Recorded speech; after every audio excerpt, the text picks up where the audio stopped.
To je průměrná soulož. OK, super hrdina. Super hrdina. Teď je čas, time is now, vyči čau, díky za pozvání. 20 let čekám na tenhle beat od Máni. My dva máme repertoár, jistě neochrání. Golden touch a punchlines místo broblání. Mladý boys o sobě tvrdí, že jsou prej páni. Jak může být nová škola, když nemáš vzdělání? Chybí vám slušný vychování. Máte flow, když přiškrtíš péro při čurání. Já miluju rap live, ale když slyším live rap, tak mám chuť pobodat rap rap. Tvoje holka při sexu s tebou brečela, protože jediný, co stříkalo, byli nejí pepřák. Nikomu jsem nikdy nepřál nic špatnýho, to jenom ty jsi nikdy neudělal nic dobrýho. Se ptám, co je na tvý muzice novýho, mimo data vydání, hej! Ostravo, Ostravo.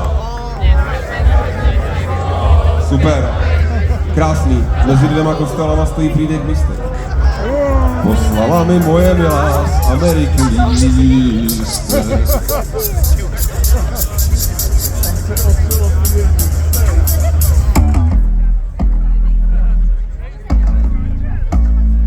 Tenhle rok je to 10 let od vydání desky Rap Life 1.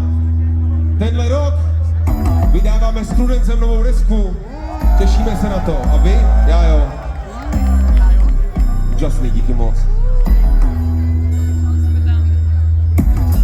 Já Prudence vypadáme fajn, od té doby, co vybouchl Černobyl, máme výzav. Měli by nás rád v rádiu, radioaktivita. V českém rapu zázím jako Marek Ristojrovská.